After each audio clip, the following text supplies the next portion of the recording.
साथियों नमस्कार, कैसे हैं आप सब लोग। मजा मा केम छो कसा आहेस।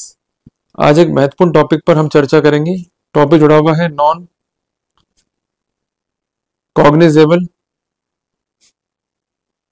ऑफेंस से और उसके इन्वेस्टिगेशन से, जिसके लिए प्रोविजंस जो है दिए गए हैं सेक्शन 174 BNSS में। यदि आप खोलेंगे इस प्रोटोकॉल को तो आप ये पाएंगे कि यहाँ पर 4 सबसेक्शन है। Subsection 1, subsection 2, subsection 3 and subsection 4। क्या कहता है कानूनी प्रोविजन, इसको अपन समझते हैं step by step.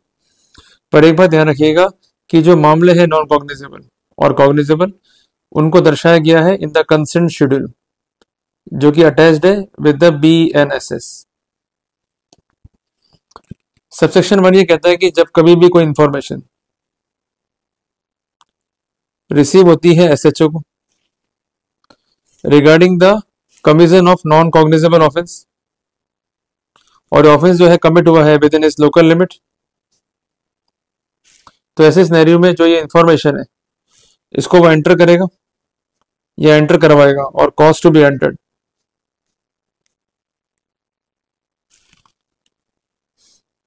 In a book kept by such officer in such form prescribed by the state government। इसके अलावा स्टेट गवर्नमेंट जो है बना सकती है रूल्स को कि किस तरीके से रेफर किया जाएगा इंफॉर्मेंट को टू द मजिस्ट्रेट, और किस प्रकार से कंसर्न डायरी को जिसमें इंफॉर्मेशन को रिकॉर्ड किया गया उसको फॉरवर्ड किया जाएगा मजिस्ट्रेट को। तो सबसेक्शन 1 बेसिकली एक प्रोसेस है। Simply we could say how the information will be recorded, how the informant and the information will be forwarded. ये आप जो है नोट डाउन कर लीजिए। अब आते हैं सबसेक्शन 2 पे। क्या कहता है कि कोई पुलिस वाला, नो पुलिस ऑफिसर, ये लिख लीजिए आप, शैल इंपेरेटिव हो गया, investigate a non-cognizable offense without the order of magistrate।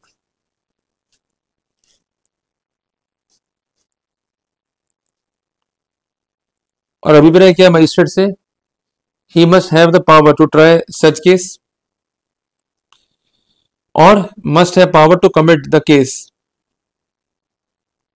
for trial before court of session।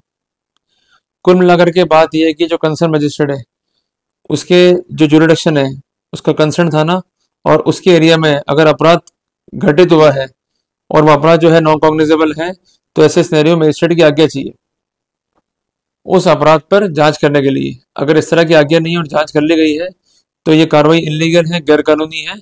आप सेक्शन 174 सब क्लॉज 2 BNSS के लाइट में आपत्ति पेश कर सकते हैं। ये डिफेंस का पॉइंट होगा। अब आते हैं सबसेक्शन 3 पे। क्या कहता है, any police officer receiving such order, अगर ऐसा ऑर्डर कर दिया मजिस्ट्रेट ने और वो रिसीव हुआ है पुलिस ऑफिशियल को, may exercise the same power in respect of investigation as an officer in charge of the police station may exercise in a cognizable case। अगर ऐसा ऑर्डर मिला है पुलिस वाले को तो वो एक्सरसाइज कर सकता है all the power of SHO, जो कि वो एक्सरसाइज करता है regarding the investigation of A cognizable offence. अब आते हैं सबसेक्शन 4 के ऊपर। क्या कहता है, where a case relate to 2 और मोर ऑफेंसेस, किसी मामले में 2 या 2 से अधिक जो है धाराएं,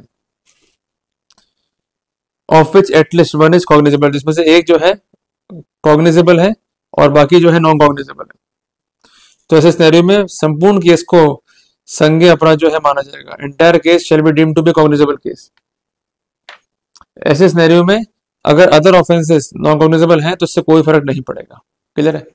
तो हम समअप करते हैं स्थितियों को। सबसे पहली बात, अगर कोई मजिस्ट्रेट है,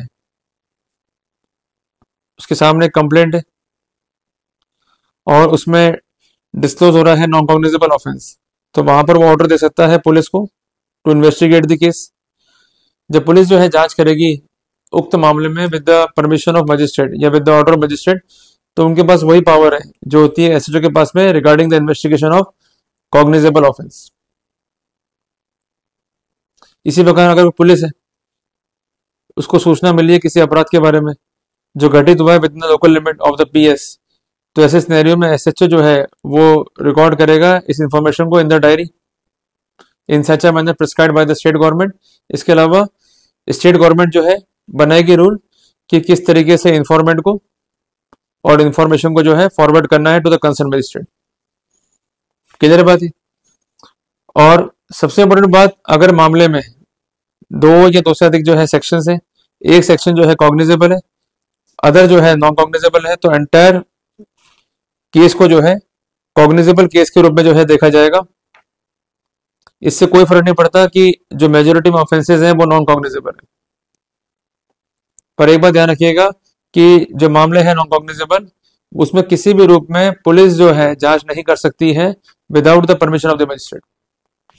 क्लियर हो गया। अगर वो जांच करेंगे तो आप section 174 subclause 2 B and S की लाइट में आपत्ति जो है पेश कर सकते हैं। तो मैं उम्मीद करता हूं कि मैंने एक महत्वपूर्ण टॉपिक पर आपको जानकारी दी। जल्दी मिलेंगे एक नए टॉपिक के साथ। टिल देन, जय हिंद, जय भारत।